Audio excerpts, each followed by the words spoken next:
Salut, c'est Cédric de Mosalingua. Dans cette vidéo, je passerai en revue les erreurs de prononciation les plus courantes en anglais pour nous autres francophones.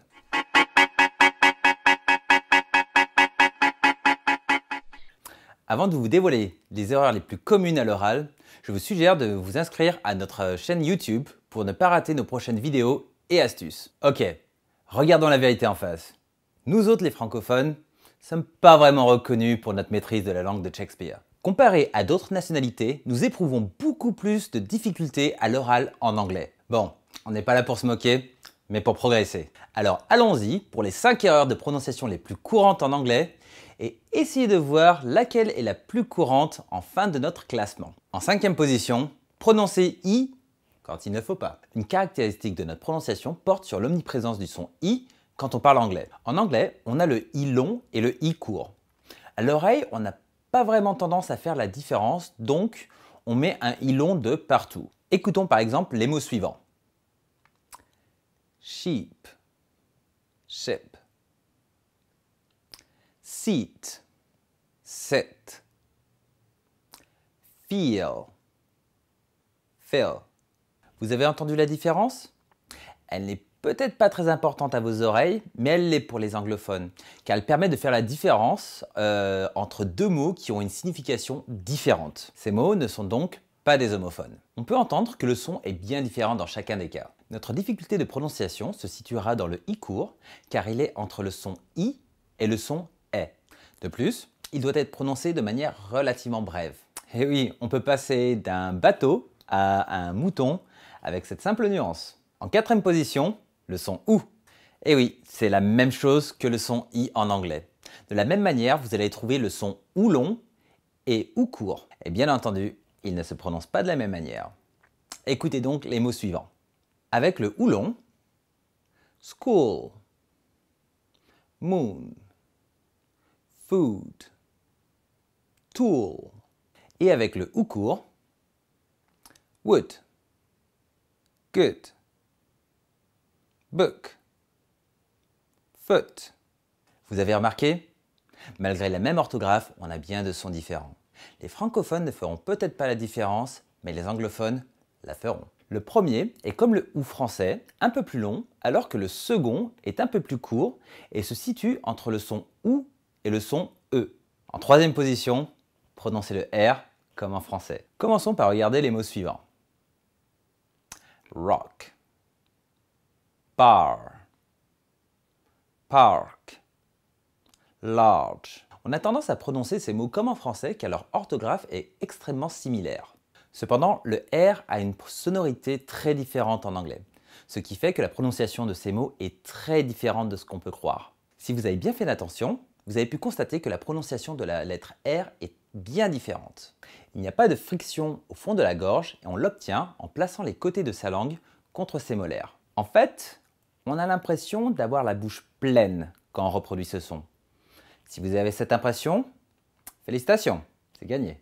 En 2e position, ne pas prononcer le H. On se rappelle tous de ce qu'on a appris à l'école primaire, non? De cette époque, on sait tous que le H est muet. Du moins, en français. Cela peut être une surprise pour vous, mais le H se prononce bel et bien en anglais.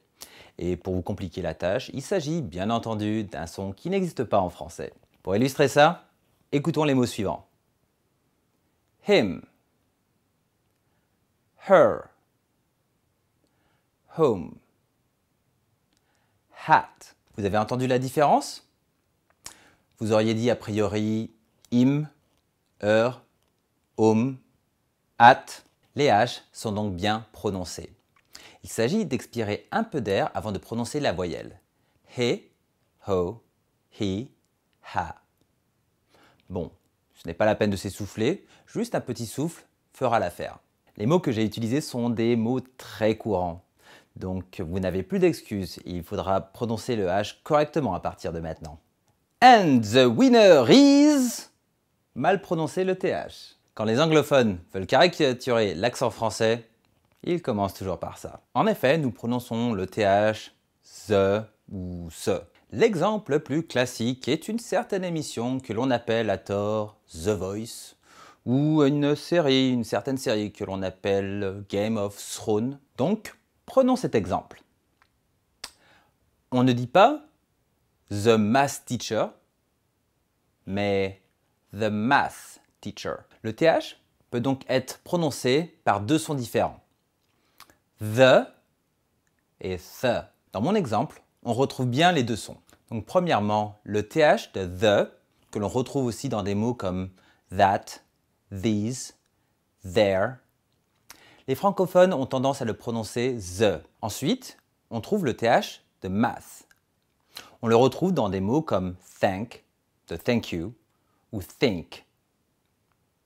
On a tendance à le prononcer ce. Ce sont donc deux sons qui n'existent pas en français, mais que vous allez retrouver très souvent dans des mots très communs en anglais. Mais ne vous inquiétez pas, avec un peu de temps et de pratique, vous pourrez vous faire comprendre quand vous parlerez de vos émissions de télé préférées.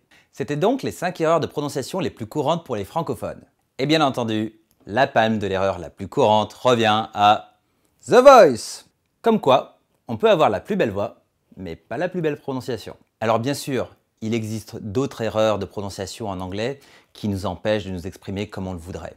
Mais pour rester fidèle à la règle des 20% d'efforts qui vous donne 80% des résultats, je vous conseille de vous concentrer sur ces 5 erreurs qui sont pour moi les plus importantes. Comment vous y prendre? Justement, si vous voulez découvrir comment résoudre ces problèmes de prononciation et améliorer votre anglais à l'oral, nous avons créé une formation complète qui vous permettra d'atteindre cet objectif rapidement. Pour plus d'informations sur notre formation Speak English with Confidence, n'hésitez pas à cliquer sur le lien ci-dessous. Autrement, c'est tout pour aujourd'hui. J'espère que cette vidéo vous a plu et si c'est le cas, n'hésitez pas à donner un like. On se retrouve très prochainement pour une nouvelle vidéo. D'ici là, à plus!